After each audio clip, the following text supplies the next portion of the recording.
আবুল আহাব বলল, আমাদের বাপদাদার ধর্ম কি তুমি ছেড়ে দিতে বলছো? ধ্বংস হও তুমি। রাসূল যখন এতগুলো মানুষের সামনে পাথরের আঘাত খেলেন, কষ্ট পেয়েছে কিনা বলেন? কষ্ট পেয়েছে কিনা? আমার রাসূল কষ্ট পেয়ে তিনি কখনো প্রতিবাদ করেন নাই। তিনি চিন্তা করলেন, যিনি আমাকে পাথর মেরেছেন তিনি আমার বাবার ভাই, আমার চাচা, আমি কি বলবো তাকে? ঠিক কিনা ভাইরা আমার? আমার রাসূল যদিও চুপ ছিলেন, আরশ আজিমের মালিক তিনি মুহূর্তের মধ্যেই প্রতিবাদ জানিয়েছেন।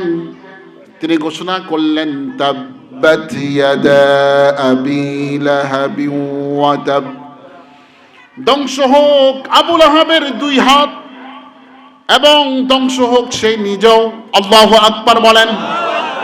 রাসূলকে যারা কষ্ট দিয়েছে আল্লাহ তাআলা কখনো সেই কষ্টের চুপ করেছিলেন না, সাথে সাথে প্রতিবাদ করেছেন।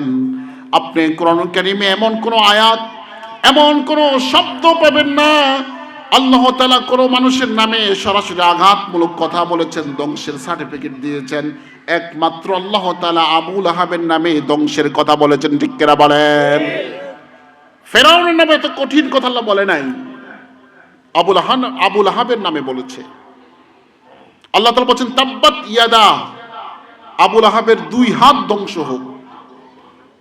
বুদ্ধিজীবীরা বলে যে আল্লাহ এটা কেমন বিচার করলো, পাথর মারছে এক হাতে, আল্লাহ বললেন দুই হাতের কথা, এটা বেইনসাফ হলো না? মুফাসসির ইকরাম বলে দিয়েছেন, যদি কোনো ব্যক্তির এক হাত কাটা থাকে আর হাতে সে কাজ ভালোভাবে করতে পারে না, কারণ এক হাতের কাজ দ্বিতীয় হাত সাপোর্ট দেয়। যখন কেউ পাথর মারতেছে তখন এই হাতে একটা ঝাঁকা মারে, ঠিক কিনা বলেন? এই দ্বিতীয় হাতের ঝাঁকার কারণে প্রথম হাতে শক্তি বৃদ্ধি পায়। আমার আল্লাহ তাআলা বলছেন শুধু আবু লাহাবের এক হাত না, দুই হাতেই এই পাথর মারার সাথে সম্পৃক্ত ছিল। ঠিক কিনা বলেন? আল্লাহ তাআলা আবার সুন্দর করে বলে দিয়েছেন, তাব্বাত ইয়াদা আবি লাহাবি ওয়া তাব মা আগনা আনহু মালুহু ওয়া মা কাসাব। আবু লাহাব যা অর্জন করেছে, তার সমস্ত সম্পদ, শক্তি, তার সন্তান সন্ততি, তার পাওয়ার, তার ক্ষমতা, এই ধ্বংস থেকে তাকে বাঁচাতে পারবে না। সায়াসলা নারান যাতা লাহাবি ওয়া ইমরাআতু, অচিরেই সেই জাহান্নামের লেলিহান শাখায় নিক্ষিপ্ত হবে এবং তার স্ত্রীও। সুবহানাল্লাহ বলেন। তার স্ত্রী যাবে কেন? মুফাসসির ইকরাম বলে দিয়েছেন, আবু লাহাবের স্ত্রীর নাম ছিল উম্মে জামিলা, সুন্দরী, বিশ্ব সুন্দরী ছিল সে। সেই উম্মে জামিলা রাসূল সাল্লাল্লাহু আলাইহি ওয়াসাল্লাম যে ঘরে থাকতেন, সেই ঘরে নোংরা পানি, মাছের কাঁটা, তরকারির নষ্ট পচা পানি, তরকারির আপনার কি বলে চামড়া, এগুলো গোবর ইত্যাদি ইত্যাদি পচা সবগুলো, চোখ বন্ধ করে সেদিকে। প্রতিবেশী কি কষ্ট দেওয়ার মতো এরকম মানুষ এখনো আছে না নাই? আছে না নাই? মনে রাখবেন, যারা নিজের প্রতিবেশীদেরকে কষ্ট দেয় এরা কখনো জান্নাত যেতে পারবে না। এত সুন্দর তার বিশাল বাড়ি, বাথরুমের টাঙ্কি বসায় প্রতিবেশীর ঘরের সাথে, ঠিক কিনা বলেন? গোবর, গরুর গোবরের যে তুবাটা, এটা প্রতিবেশীর দিকে বানায় যাতে করে কষ্ট পায়। এরকম প্রতিবেশী আছে না নাই? আমার রাসূল বলে দিয়েছেন, তোমরা তোমাদের প্রতিবেশীদেরকে সম্মান করো। আল্লাহ রাসূল বলেছেন, জিবরাইল প্রতিবেশী সম্পর্কে এত বেশি আয়াত নাজিল করতেছিল, আমার মনে হয়েছে আল্লাহ তাআলা সম্পত্তির মালিক, ওয়ারিস প্রতিবেশীদেরকে বানাই দিবে। সুবহানাল্লাহ বলেন। এজন্য আমরা প্রতিবেশীদের ভালো ব্যবহার করবো কিনা বলেন? কারা কারা করবেন? দুহাত উঁচু দেখেন, নারে তাকবীর, নারে তাকবীর। আবু লাহাবের স্ত্রী প্রতিবেশী আমার রাসূলকে কষ্ট দেওয়ার কারণে সেও জাহান্নামে যাবে এবং সে রাস্তায় কাটা পুঁতিয়ে রাখতো, এর জন্য সে জাহান্নামে যাবে। বন্ধুরা আমার, এটা ছিল আমার 1 নম্বর পয়েন্ট। রাসূলকে যখনই কষ্ট দিয়েছে জ্বলেছিলেন কে? 2 নাম্বার, আল্লাহ রাসূল তিনি মসজিদে নববীতে বসা, তার হুজরা মোবারকে বসা। হুজরার মধ্যে যখন বসা তখন গ্রামীণ কিছু মানুষ এসেছিল। গ্রাম থেকে কিছু মানুষ এসে আমার রাসূলের নাম ধরে ডাকছে, মোহাম্মদ আসুনি ঘর বাইরও, এরকম বলে কিনা? আলহামদুলিল্লাহ আমাদের মসজিদে অনেক মুসল্লিদের আদব কাজে দেখে খুব মনটা ভরে যায়। মুরব্বী মানুষ, আমরা তাদের সন্তান তুল্য মানুষ বয়সের, এরপরও তাদের ভালোবাসা, হৃদ্যতা, ব্যবহার খুব সুন্দর, এটা মন ভরে যায়। আবার কিছু মানুষ আছে ডাকে হুজুর, এটা কি বেয়াদবি না? কথা বলেন না? কারণ তিনি যদি বয়সে ছোট হন, আপনার শিক্ষক, তিনি আপনার ইমাম, এটা ঠিক না। তো ওই গ্রামীণ মানুষগুলো আদব কায়দা না জানার কারণে রাসূলের ঘরের সামনে এসে ডাকছে, মোহাম্মদ বের হও। আমার রাসূলের ডাকটা শুনে কষ্ট পেয়েছেন, কিন্তু মনের এই কষ্ট পৃথিবীর কারো কাছে বলে নাই। মনে মনে কষ্ট পেয়েছেন আর বের হতে চাচ্ছিলেন। এমন সময় মনের কথা জানে কে? সবাই বলেন কে? আল্লাহু আ'লামু বিযাতিস সুদূর। আল্লাহ তাআলা মনের কথাগুলো জানেন, ঠিক কিনা বলেন? আল্লাহ তাআলা এই কথাটি স্পষ্ট করে বলে দিয়েছেন, ইন্নাল্লাযীনা ইউনাদুনাকা মিন ওয়ারাইল হুজুরাত।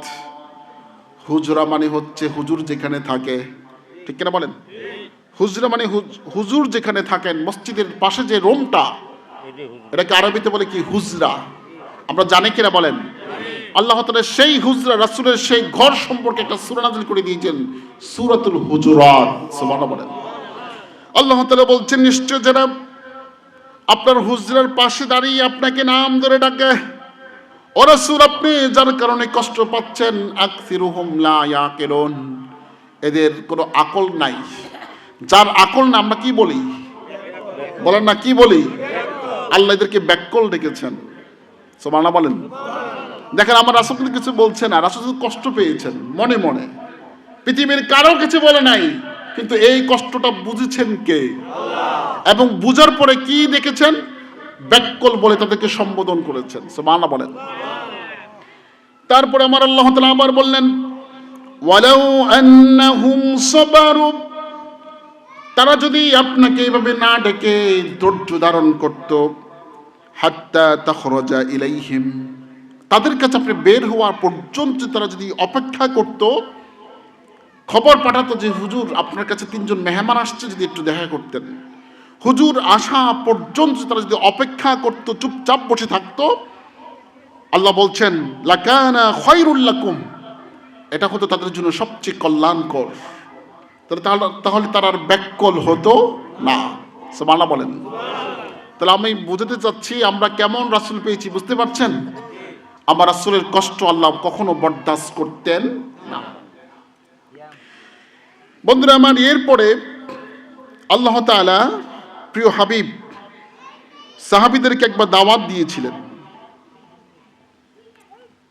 সাহাবীরা খাবার খাচ্ছিল, সেই খাবার খেতে গিয়ে তারা অনুমতি ছাড়াই ঘরে ঢুকে ফেলছে। অনেকে ঘরে ঢুকে ফেলছে অনুমতি ছাড়া, এবং খাবার দাবার খাওয়ার পর তারা ঘর থেকে বের হচ্ছে না, কথা বলছে। এরকম আমরা অনেক সময় করি কিনা বলেন?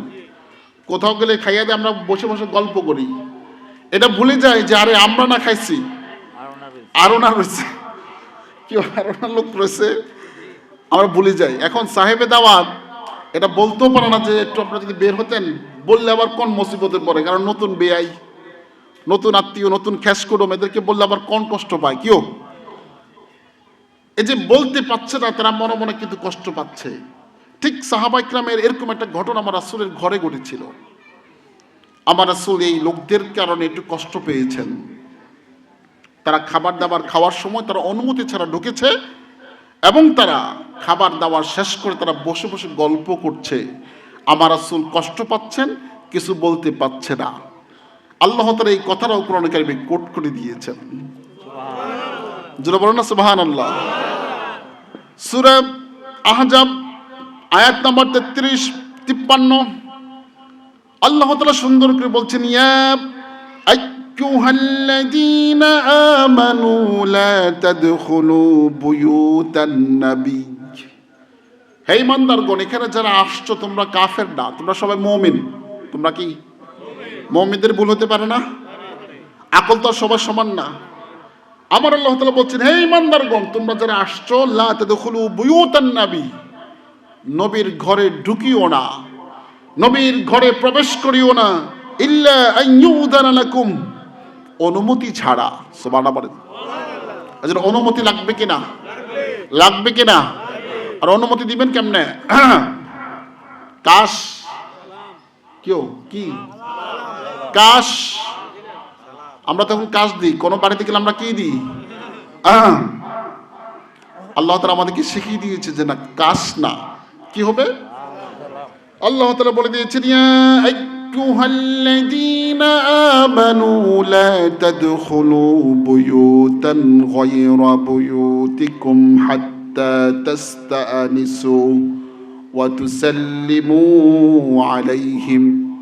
হে ইমানদারগণ, তোমরা যখন কারো ঘরে যাবে, কারো বাড়িতে যাবে, অনুমতি ছাড়া প্রবেশ করিও না, আর সালাম দেওয়া ছাড়া তোমরা ঘরে ঢুকিও না। বলুন সুবহানাল্লাহ।